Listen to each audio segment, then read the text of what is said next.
The second coming of Christ iprogram yakanangana nekudzoka kwaJesu Kristu. Idi Jesus is coming again. Asi mukati meBible zvinoita sekunge paachauya tinenge tisiri kumachechi, tinenge tiri kudzimba, kumabasa, kuminda nekumwe kwakadaro. Muprogramu inoyi ndina mukoma Gift Rodzi tati timboteera kudzimba kwatinoswera. Ichokwadi chiri kutaurwa naCaston Beterai. Jesu haazouyi tiri kuchechi kana panzvimbo dzekunamatira. Achauya tiri kwatinoswera kwakasiyana-siyana. Ikoko kwacho kwatinoraramira. Kungaa kumabasa, kuzvikoro, kudzimba. Ndosaka tati muchirongwa chinechi titenderei timbozotandarira ikoko kwamunoswera, kwamunoraramira. Nhasi mustudio Proclaim Chaora ndiye ari kutiisira musign language. Ngoma Givi kwasai vateereri. Vateereri tinomuchingamidzai kuchirongwa The Second Coming of Christ. Takapedzera kuita hurukuro ipi mugoma? Kuzura part 2. Tiri part 3 nhasi. Alright. Suicide part 3. Tichiri ipapapo. Alright. Because tofana kubatsirana tiri kumaraini mugoma. Kuti kumaraini kuite zvakanaka. Pfungwa yatiri kutarisira nyaya idzi ndeye kuti Satani achigona kuuraya nema-accidents, nema-natural disaster nezvimwe. Imwe way yaanoda ndeye kuti dai vanhu vafa vasiri kusaidi kwaMwari. Saka ayo mamwe mamethod. Imwe method yacho ndeye kuti iwewo wega upiwe pfungwa dzekunzi ifa. Kuti uzviuraye. Kuna Satani kungozviuraya bedzi itori good kwaari. Saka toda kutanga kuri good pakuti pakuti number 1 waita mhosva pamberi paMwari kuuraya. Because Exodus 20 verse 13 inoti usauraye. Number 2 wafa usiri kudivi kwaMwari. Yes. Saka kwaari zvakatonaka izvozvo. Muchaona paticharamba tichizoenda nezvidzidzo muchaona kuti sei achifarira futi kuti uite kafiro kekuzviuraya. Hatitangi pana Judges 11 mukoma verse 1 to 3. Vatongi 11 paverse 1. Zvino Jefta muGireadhi wakanga ari munhu une simba noumhare, asi wakanga ari mwanakomana wechifeve. Gireadhi ndiye wakabereka Jefta. Mukadzi waGireadhi akamuberekera vanakomana. Zvino vanakomana vomukadzi wake vakati vakura vakadzinga Jefta vakati kwaari, haungadyi nhaka mumba mababa vedu nokuti uri mwanakomana womumwe mukadzi. Ipapo Jefta akatiza vanun'una vake akandogara panyika yeTobi. Varume vakaipa vakaunganira kuna Jefta vakasibuda naye kundorwa. Saka panapa pari kutaurwa mukomana ainzi Jefta mugoma. Mai vake hanzi yaive Pfambi. Baba wake ndiye Gireadhi. Gireadhi akazorora mukadzi pakaitwa vamwe vaning'ina vaJefta. Saka vaning'ina vaJefta vati kurei vakatandanisa mukoma. Hanzi iwewe uri mwana wepfambi. Saka haugone kuti udye nhaka nesu. Pamwe chete nesu. Muri kuona chinobhohwa nyaya iyi tichitarisa nyika yedu. Nyika yedu unowana nhaka pamwe chete nevamwe zvichingoratidza kuti baba vedu vamwe chete kune dzimwe nzvimbo. But ivo vaitaura zvinonyong'onya kuti mai vako ipfambi. Handimazvona. Dai kuri kunyika yedu munozoerwa kuti vane mutupo umwe chete naye. Dai kuri kunyika imburi imwe chete. Saka kumutandasa kuyaka kura kuti haana stand pamusha ipapo. Haana pekurima. Saka haana chinhu ndobva atandaniswa ndobva aenda. Chandoda pane mukomana ipasa. Haana kufunga kuti it's not worth living. Because iko kutongova mwana wepfambi kwega. Kunoita kuti munhu atofunga kuzviuraya. Munoziva kuti chimukoma? Kukurumbira hako kunoita chipfambi nevamwe vanochimaketa zvichiitwa pamafoni pamaTiktok. Havambozive trauma yazvinopa kumwana. Achingonzi aiwa mumuzere mwana wepfambi yaya. Kuita havo pfambi dziya dzichiita zvadzinoita zviya. Zvinhu izvozvo zvega itocha mukoma. Saka ndoshamisika nevanhu unonzwa vaita kuti no, prostitution is just a profession. Dai pasingabude vana zvichingoguma naiye akazvisarudzira. But vanhu ivava vanotoita izvozvo vane vana. Hachisi chinhu chakanaka vateereri kuti mwana wako alebhuriwa achinzi mwana wepfambi yai. pane hunhu hunogona kutogadzirika Jesu asati auya. Saka chandodira Jefta akati no, life inokontinue. But mistake yakaitwa naJefta manje ndoda kuti muone suicide yaakaita dai ari nhasi. Kwaakaenda kuyakwe kutobhu akabva anotsvaga timu rekuti pataura bhaibheri kunzi worthless people, varume vanoita zvakashata, vaingopota achiita zvekurwa kuti vawane kurarama ariko kuvaingoita zvefight. Ndozvenge zvacho. Saka dai ari nhasika itimu riya vemadrugs pasina chinobuda mngoma. Saka ndoda kuburitsa pfungwa yekuti kune vanhu vasiri kuzviuraya physically but ari kuzviuraya through lifestyle yemadrugs. muri kuti mimi vamwe vari kuti kana vasangana nezviya zvataikurukura mumashure anofunga kuzviuraya. Asi kune vamwe vokuti haazvisungirire kana kuzvibaya nebanga, asi anozosarudza kuzviparadza nekutora zvinodhaka. Saka munhu akadare isuicide ngo azviuraya.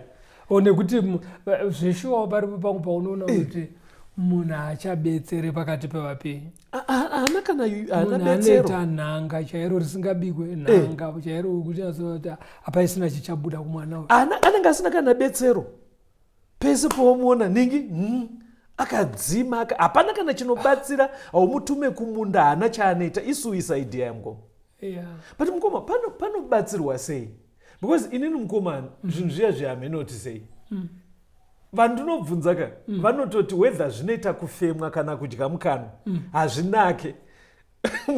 Munhu akaramba aita nhara achiti ndoda uchi achiudya ka iwe ukazotesta unonzwa wokutapira unogona kuti ndosaka ari kuramba achiuda. Pabatsirika sei ngoma? Zvinongoda mupfungwa munhu wakazvigarira pasi. Because hapana munhu ka anoita muranda wezvinodhaka asina kumboona vamwe vakaparadzwa navo. Because unoona munhu akati rabada apa kana padzinenge dzichakakwana paya kuti uti ndo pandoda kusvika apa. Ndo panondinetsa. Uri kuona vanhu vakaparara kudai iwe uri kutoti ndo because ezvinoizvika tine vana vari kuchikoro ka vari kutoona vanhu vaparara vayaka paanotanga kushandisa zvi ari kutoti ndoda kusvikawo paya. Ora ngatiisiye ngoma isuicide yaya kutora zvinodhaka because hausisina detsero panyika. At most chauri kutoita kutambudza vamwe vari kurarama. Hatinzwe pana 2 Samuel chapter 3 mukoma verengai verse 15 na 16. Samuel wechipiri 3 pavhesi ya 15. Ipapo Ishi-Bhosheti akatuma nhume kundomutora kumurume wake Patieri mwanakomana waRaishi. Murume wake akamutevera achingochema kusvikira paBhaurimi. Ipapo Abhineri akati kwaari, enda udzoke. Iye akadzoka hake. Ngoma apa toda kuti nyaya iri sensitive. Patieri anga azorora mukadzi wake. But mukadzi waakaroora aimbova mukadzi waDhavhidhi. Dhavhidhi achiri kugara namambo Sauro. But pavakaburana Dhavhidhi akatizira kumakomo kusvikira mambo Sauro vafe. Saka Dhavhidhi akutonga kwakaramba kuine kurwisana imba yekwaSauro neyekwaDhavhidhi. Aitungamira hondo dzaSauro ainzi Abna. Ndobva aita suggestion yekuti no tiri vanhu vamwe chete ngatiitei mapeace talks tiyanani. Ndobva auya kuna Dhavhidhi akati ngatiitei mapeace talks tiyanani. Ndobva anzi naDhavhidhi atiite mapeace talks kusvika maya nemukadzi wangu amakarodza mukaendesa kuna Patieri. Abhineri akati hatinganetswe nenyaya iri simbui. Ndobva aendako Abhineri komanda we ndobva aendako kuna Patieri kumba kuyakwe kunotora mukadzi. Ndobva atora mukadzi uya kwakutomutora paya. Hanzi Patieri akateera achifunga kuti ari kuona drama. Mukadzi achitendwa naye hanzi paakaramba achiteera murodhi. Ndobva hanzi naAbhineri chidzokera, otherwise taakuzokunyangadza chidzokera. Saka point yandiruda mngoma ndoda kuti vanhu vazvonoti Patieri akadzokera hana unozviuraya. Pfungwa yandiruda mngoma ndeyekuti tibatsirane nemacouples vari mumarriage. Kutorerwa mumwe wako haisi reason yekuti ndaakufa. Alright. Apo pari kunyatsobuda kuti kana une murume akatorwa nefambi haufaniri kuzviuraya. Haufaniri kuzviuraya kunyange zvichirwadza. Kana ukatorerwa mukadzi nechikomba haichisi chikonzero chekuzviuraya. Pane paunonyatsoona maWhatsApp acho mukoma ndozviri kuitika izvino. Because pane pekuti unotanga uchisuspect, wonoteya, wotsvaga information, woona maWhatsApp ekutoti ndozvavabvira kare vachiita izvi. Udzai ana bamunini kuti vasafe mukoma. Regai kufa ngomana. Hatiiteisa pati here. Right. Unorwadziwa wochema. Dzokera life inokontinue. Udzai vasikana mukoma. Nevakomana anotozviona kuti ndozviri kuitika. Foni mazuva ano dziri kuburitsa zvese mukoma. Kuti unoita sei mukoma, ndoda kuti mubatsire musikana wekuti ari kuzozviona kuti mukomana wake akaroora weekend atozozviona paFacebook. Zvinogwina. Waitova nemukomana wako musi weThursday. Musi weMonday ndo pawatoona mapicture paFacebook kuti akatonoroora weekend. Unoita sei mukoma? Unodzokera vazvaita patiri. Very good. Haufe mukoma, tsimbidzirai pfungwa iyoyo. Haufaniri kuzviuraya because harisiriro gotwe iye mukomana uyu. Very good. Zvakare handipo panogumira upenyu. Haufaniri panyaya iyi mukomaka ndoda vane matestimony vagotisira mameseji vanogona kusaisa mazita kutoti pastor ini ndakarwadziswa asi ndiri kurarama. Tipei matestimony akadaro tiencourage vamwe. We should not embrace death. Hativerengei 1 Corinthians 15 verse 26. Vakorinde vekutanga 15 paverse 26. Yes. Muvengi wokupedzisira uchaparadzwa ndirwo rufu. Right. Muvengi wokupedzisira achaparadzwa ndirwo rufu. Saka rufu muvengi hachisi chinhu chekumhanyira kwachiri muteereri. Rufu muvengi. Numbers chapter 11 mukoma. Verengai verse 15 chete. Numeri 11 verse 15. Pa 15. Yes. Kana muchida kundiitira saizvozvo, chindiurayai henyu kamwe. Kana ndanzwirwa nyasha nemi, ndirega hangu kuona urombo hwangu. NdiMozisi arida kufa mukoma. Ari kunetswa nevana veIsraeri vaaitungamira. Saka vanga vakuchemera imwe diet. Vachisiya yarayirwa naMwari yakanaka vagopopota matende ese kusvikira Mozisi aona kuti hai vakomana ndinodini vanhu ava vari kumamiliyoni. Saka option yaaive nayo yataverenga aida kufa. Kuti ndanetswa nevanhu. Ndashungurudzika kubasa, ndashungurudzika nekutungamira mhuri. Mhuri iri kundinetsa kutungamira izvino vakangotarisira pandiri zvavari kudhimanda handizvigone. Mwari akaisorova sei? Numbers iyeye iverengei munzwe pavhesi ya16 na17. Numbers 11 yes. Verse 16. Yes. Zvino Jehovha akati kuna Mozisi, unganidza kwandiri varume vana 40 navakuru vavaIsraeri, vaunoziva kuti vakuru vavanhu navatariri vavo, uye navo patende rokusongana kuti vamirepo newe. Ipapo ndichaburuka nditaure newe ipapo. Zvino ndichatora pamweya uri pamusoro pako, ndikauisa pamusoro pavo.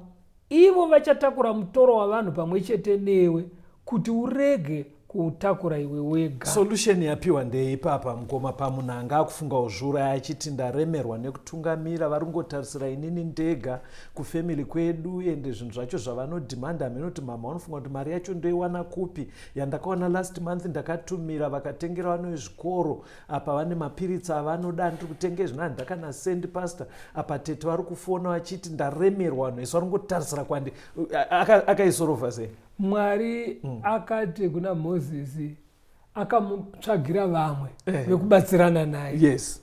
Asi chandinakidza ndechekuti vauya varume 70 Mwari akatora mweya pane waanga agara atopa Mozisi. Portion yemweya yesimba raienderana nebasa netask yake yekutungamira vaIsraeri. Mwari akangonokamura kuna Mozisi. Kwakumwaira hava. Hapana kutsvagwa mumwe mweya munyowani. Hapana kutumirwa umwe mweya munyowani. Okay. Kureva kuti zvatinosangana nazvo muupenyu vakomana nevasikana.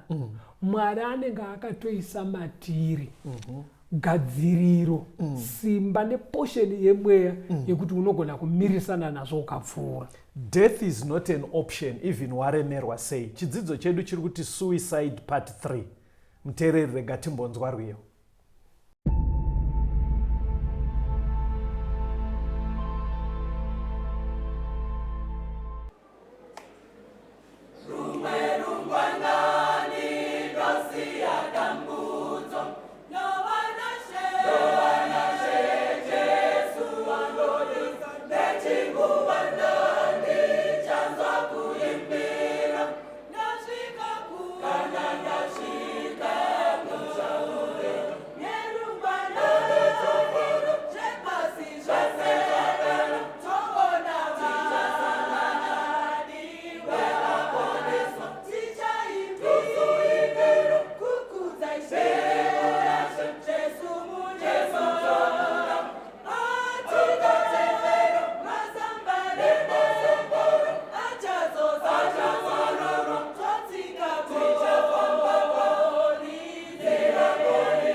tinemi kumaraini ikoko tichitaura hurukuro yekuti suicide part 3.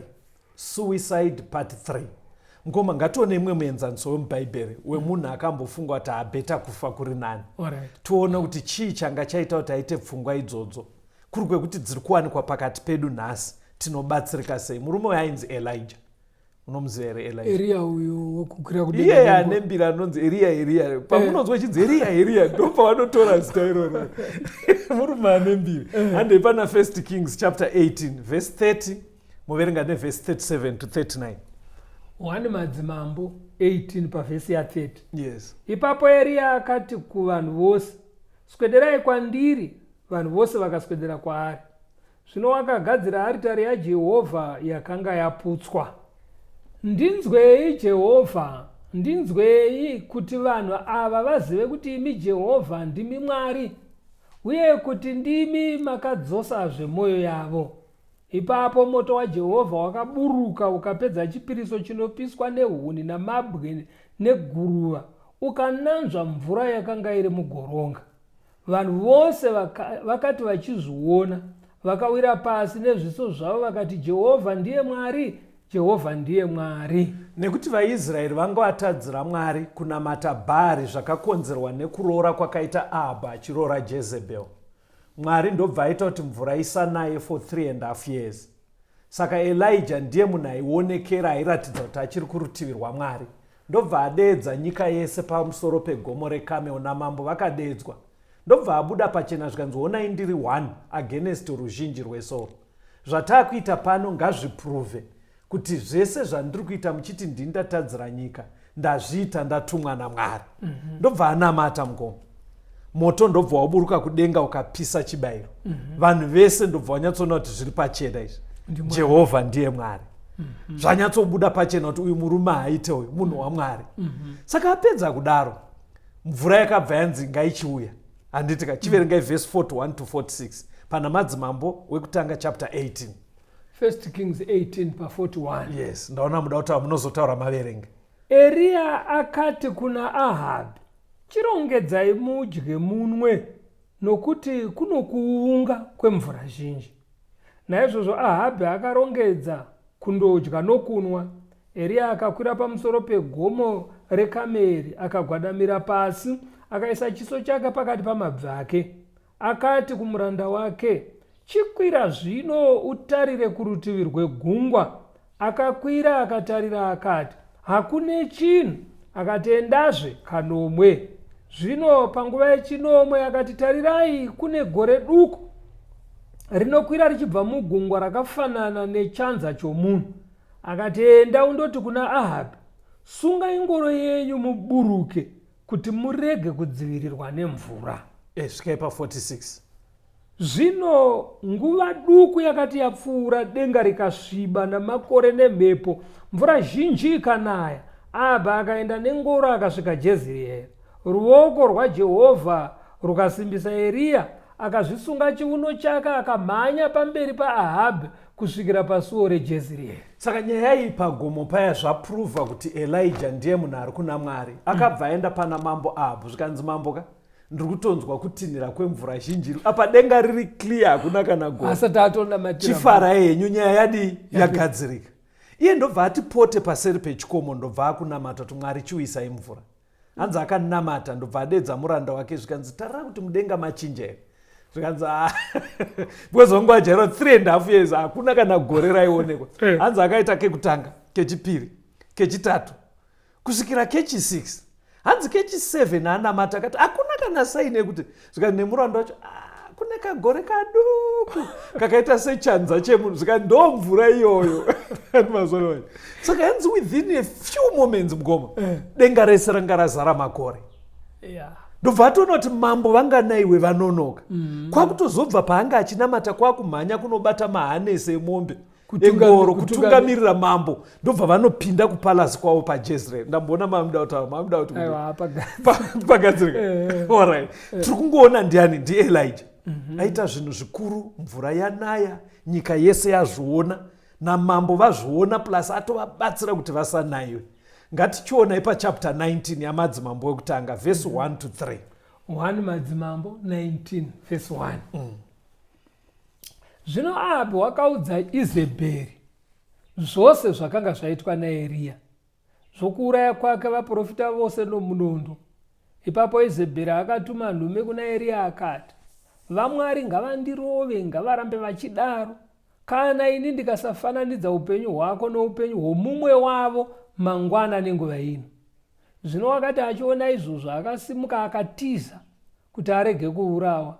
Akasvika paBherishebha raiva raJudha, akasiya muranda wake ipapo.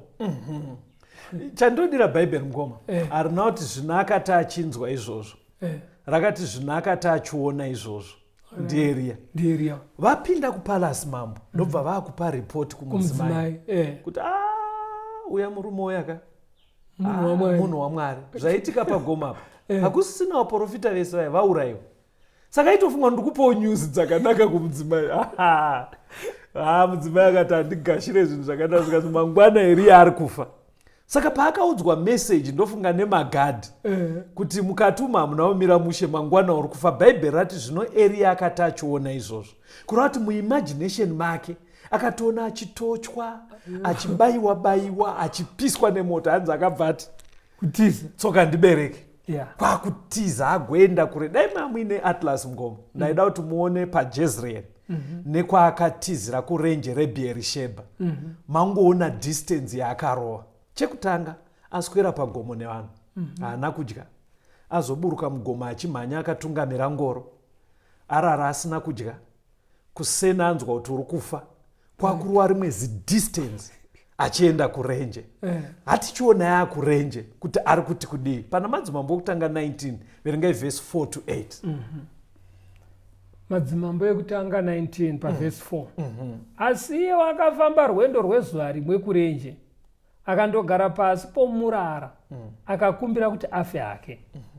Akati, zvaringana hazvo zvino Jehovha, chitorai henyu upenyu hwangu, nokuti handingapfuuri madzibaba angu pakururama. Akavata pasi, akavata hope pasi pomurara.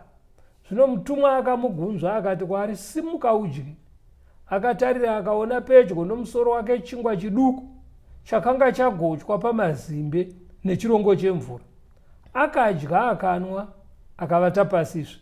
Mutumwa waJehovha akasvikazve rwechipiri akamugunzva akati, simuka udye, nokuti uchakundwa nerwendo. Akasimuka akadya akanwa, akafamba asimbiswa nezvokudya izvo mazuva 40 nousiku huna 40 kusvikira paHorebhi pagomo raMwari. Aida kufirei? Hanzi agara pasi pemuti akaita munamato kuti haandoda kufa ini.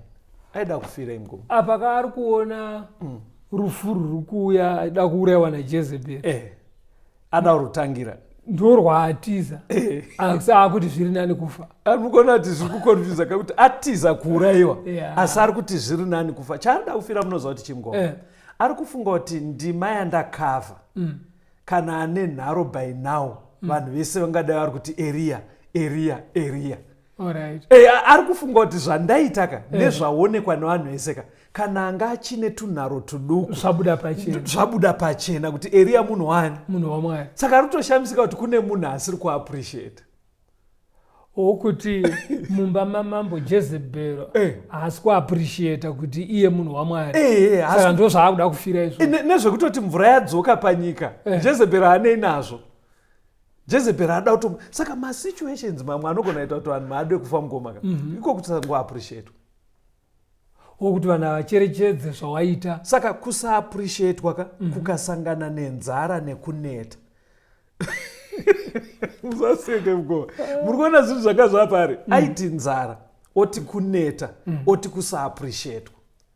Saka zviri nani ndife. Because unonzwa munhu aita kuti pastor ndoda kuuya kumamarriage. Kune vanhu atosvika kuma 20 years 15 wokuti unonzwa mudzimai achiti pastor handione reason yekurarama, handina chandinomunatsira baba atino. Muchiona baba atino akadai, kunyange ndikaita zvakadii pastor haana chaanoti ndanatsa.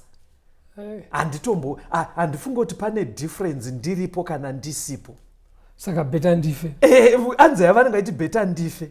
Ndakadai ende variko zveshe varume wekuti unotedza zoti haasi kuzviona here zviri kunatswa haatooniwo kuita mweya wajezebheri chai. Saka unonzwa munhu akuti pastaka handisi kuona kuti because kuvapo kwangu kana kusavapo baba atino havazvioni. Saka zvitori nani ndife kusaappreciatwa kunokonzera kudaro. Saka chinangwa chechidzidzo chiri kuti kunyange wakagara musituation yekuti vanhu havayemure zvauri kuita, hachizi chikonzero chakakwana chekuti ufe. Even pakambani iwe ndiwakatobata kambani kudai but unoshamisika manager anongosvika anotangana newe yeti ndiwakatobata zvese izvozvo hachizi chikonzero chekuti munhu afe. Munoona kuti Mwari akaisorova sei kwaari. Akaziva kuti chekutanga mukomana aneta ndobva amusiya akarara kuti ambozorora. Akataura zvaakataura kuti zvina ndifeka Mwari haana kupindura. Akati mira aborara right ndobva arara flat. Paakati pengeno ndobva azikanwa kunzi ane nzara ndobva apiwa chikafu ndobva arara futi. Ngirozi dzedu dzakangomuchengetera aguta manje kwakuchizotaurirana.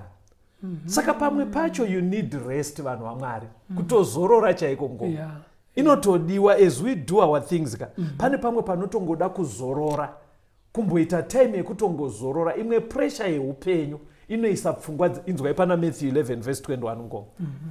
Mateo 11 verse 21 verse ya 21. Yes. Une nhamo yewe Korazini une nhamo yewe Bethsaida nokuti mabasa akaitwa mukati menyu dai aiitwa muTire neSidhoni vangadai vatendeuka kare vaine masangano edota. Korazini mukoma kwaisaitwa zvitema zvekuuraya vanhu. Vanhu ivava vanga vasiri mhombwe hazvimbotaurwa kudaro mubhaibheri. Yaive mhosva yavo kungoshaya hanya naJesu. Mulaifi yavo hapana paikwana Jesu. Ameno ndataura zvakanaka here. Hadzisi mhondi. Havanei nezvaMesiya. Vanhu vanotoita mabhizinesi vachimhanyisa vakadai but hapana paikwana Jesu. Saka izvozvo irecipe yepfungwa dzekuzviuraya. Munhu anofanira kumboita take a break. Even pabasa raanoita riya inzwai Matthew kana muchiripo pana Matthew 11 verse 28 kusvika 29. Uyai kwandiri imi mose makaneta makaremerwa ini ndichakuzorodzai. Muise joko rangu pamusoro penyu mudzidze kwandiri nokuti ndiri munyoro ndino mwoyo unozvininipisa kuti muwane zororo pamweya yenyu. Saka zororo riri spiritual. Let's take a break toenda kuna Jesu. Riri physical Elijah akasiwa achimborara. Mwari akatodesigna kuti after every week panopera wiki rega rega pane day 1 Mwari raakaisa parutivi kuti chimbomirai zvemabasa, take a break, miri udzokedzane.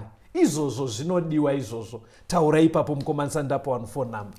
Kureva kuti isusu tinogara nehama munogona kuona masymptoms ekuda kuzviuraya. Yes. Pamwe pacho zvakanaka kuita urongwa hunombomubvisa papressure yepaari kugara. Pabasa, pamba, pachi kungoenda padivi kuita kuti azorore ave refreshed. Zvinomubatsira kufunga zvakanaka. Tinoda kutenda ipapo. Phone number dzamunoshandisa kuti tikupei malink eWhatsApp ekupinda mumagroups ndedzinoti 0717 091 615 0717 091 615 kana kuti 0775 909095 0775 909095. Ngatisanganei zvakare pachirongwa chino The Second Coming of Christ.